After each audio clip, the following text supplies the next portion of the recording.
Today I wanted to discuss the ongoing violence going on in Laikipia. But before I proceed, I want to invite you to subscribe to this channel, and you're welcome to leave your comments. We never delete any comments, and we always respond to every comment. Now, the situation in Laikipia is tragic, given the number of people that are being affected by the ongoing, violence. Basically, a low-level war over land. And I wanted to, just to give my 2 cents on that issue, just to show how the narrative is being manipulated by the government and the media. Now, what you need to understand is that the government doesn't represent us. The government exists strictly to represent foreign interests, and the media is controlled by foreigners, as you very well know, and it also exists to protect foreign interests. Now, the issue in Laikipia, the way they are pitching it in the media, they are pitching it as ethnic conflict. Divide Africans against Africans. And the issue is not really ethnicity. They refuse to talk about the main issue. And maybe many of you are aware of it, or maybe you're not aware of it. But the issue really is not ethnicity.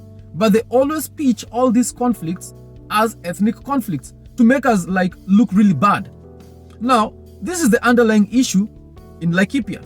Now, the Laikipia Plateau is a very fertile, beautiful area of Kenya.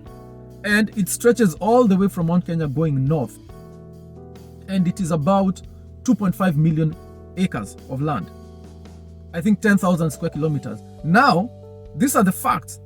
Of these 2.5 million acres, 85% is owned by the Mzungu.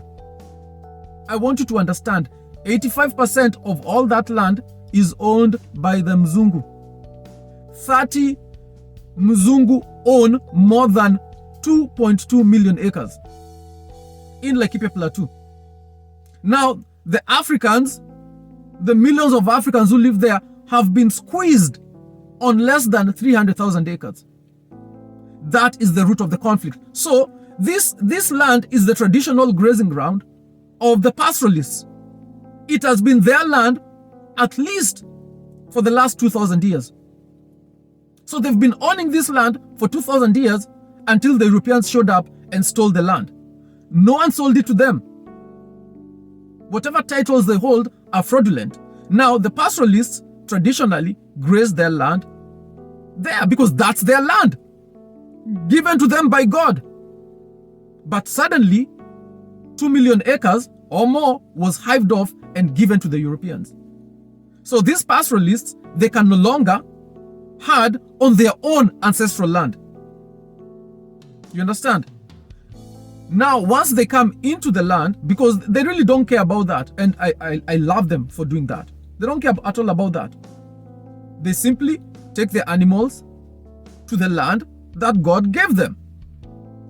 So the result is that the government, which exists to protect, foreign interests, in this case European interests, is attacking them and pushing away from the 2 million or more acres of land held by the Europeans. And so because they are pushing away from this land, now the pastoralists are forced to go further south, and now they're competing with the other Africans over the 300,000 acres of land that the Africans have. But the 2 million or more acres of land held by Europeans, the government has sent troops to protect it. Now, when the local leadership, the local politicians complained, you saw how quickly the government arrested them. And the pastoralists kept on insisting to graze their land. Now you saw what happened. The government sent tanks to attack the Africans in order to protect the land that is illegally held by the Europeans. I always tell you, the government strictly exists to protect foreign interests, not our interests. It's not our government, it's their government. And this has been the situation from the 1960s. Why? Because it is the children of the home guards that were given power by the British. They made sure to give the sellouts, the coconuts, power.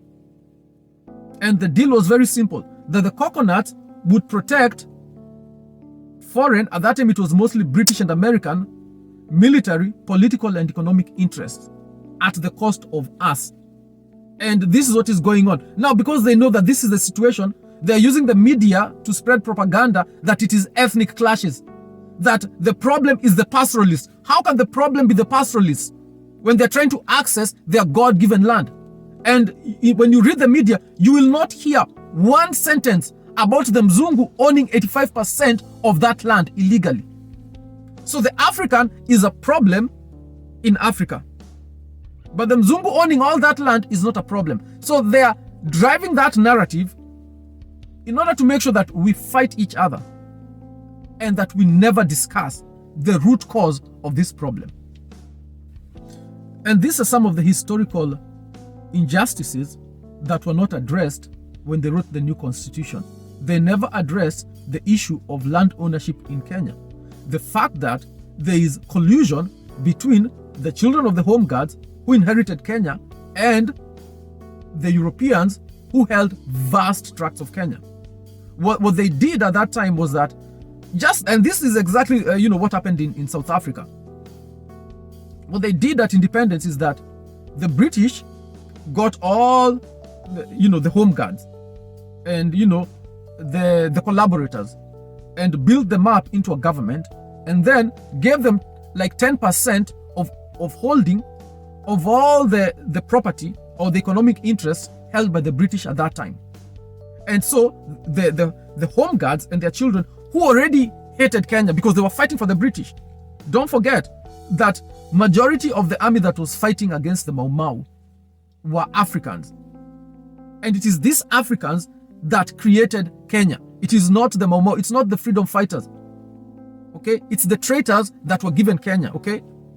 And the deal was very simple. They take 10% of the economic interest and they leave 90% in the hands of the foreigners. In this case, it was the British and the Americans, which is why Kenya is full of British and American companies controlling the entire economy.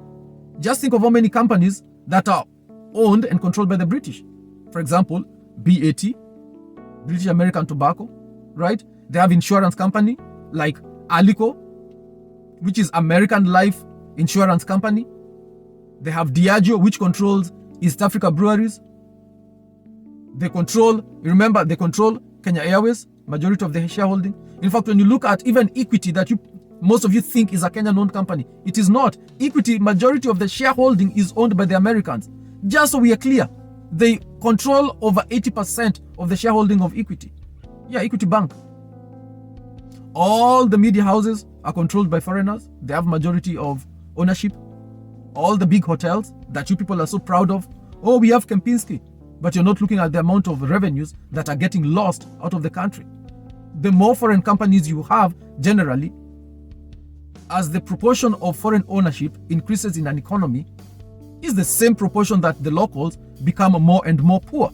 So you get more and more companies that are held by foreigners, more and more hotels, more and more everything controlled by foreigners, and the slums grow exponentially. Because as the foreigners own these companies, they pull out the profits. And so there's no money in the economy. So between the CBK pulling out, cash from the economy and the foreigners repatriating all the capital and all the profits out of the economy, you end up having extreme poverty. And people are always perplexed because they're like, how can you have this economy having all these skyscrapers, yet people are getting more and more poor? And people become confused. Because on the outside, it looks like it's going well. Because just look at all the glass skyscrapers that are being built. But when you look on the other side, more and more people are becoming slum dwellers. They're becoming indigent. More and more people are committing suicide because they cannot see a way out. Because there is no way out. Why? Because the economy is not your economy. It strictly exists to serve foreign interests. And so you are not really needed, because in such an economy, they don't need all the Africans. They only need like 30% of Africans to be working in those companies and help them extract value from the economy. They don't need the rest of you. The rest of you need to disappear. Yeah, so the more, you kill yourself, well, the happier they get. Because there's no room for you. Kenya's economy is an externally responsive economy. Okay? It is a rent-seeking economy. There's almost no production. Where the real money is, all of it is controlled by foreigners. So there's no room for us in the Kenyan economy. So if you're not part of the 30% that is serving the foreign companies, extracting value from Kenya, you don't belong in Kenya. You become a mkokoteni pusher. Yeah, that's your future. That's your destiny. And you'll never escape the slum. So the means of production in Kenya are all owned by foreigners. All the big companies, all the mines are owned by foreigners, and all the best land. And Laikipia is a case study. All the best land is owned by foreigners. And so what do the locals do? What do the natives do? They fight each other. They slaughter each other. But they never touch the Mzungu. So the Africans in Laikipia are fighting over 300,000 acres of land, right? But right next door, the Mzungu is owning 2.2 million acres of land. Totally idle. Empty. Our God-given land, we don't have access to it because the government has sent the military to kill the Africans in order to protect the European ownership of our land. That is what is going on in Laikipia. So don't buy the narrative that the coconuts are selling on TV. Don't buy it. Or in the newspaper. Don't buy that. It's all false. It's all propaganda. Simply meant to keep the Mzungu in total and perpetual ownership of the best lands in Kenya. And don't forget, even in Kericho, a lot of that land that you see that is under the T is owned by the British. When you're driving through Kericho, all that beautiful land that you can see, all of it is owned by Mzungu. All. The Kalenjin are squeezed on a relatively small patch of land. That is not even the best land, because as you go north to Mosoriot and towards South Turkana, that's where a lot of the Kalenjins have been pushed. The worst land. So the best land that is towards Kericho is all owned by the Mzungu. And so there's periodic violence in that area. And no one ever questions the absolute ownership of all those millions of acres of land by the Mzungu in Kericho. So the Africans slaughter each other and the Mzungu keeps on extracting profit. It's outrageous. And I think it's time we grew up. Stop fighting each other. Fight for the land. Thank you for watching. If you enjoyed this video, please like, subscribe, and comment below. Kenya's time has come. Our time has come. Your time has come. A time to succeed and not fail. A time to grow wealth and not poverty. A time to go up and not down. It's time for you to stop walking and drive your car. Stop renting and buy yourself a house. It's your time to get blessed. Join the CCV movement, and together let us keep poverty and unemployment out of Kenya. Become a member today. Donate what you can. And remember that the CCV is the only political organization in Kenya that is squarely built upon Christian values, unlike the rest. We'll see you next time. Thank you.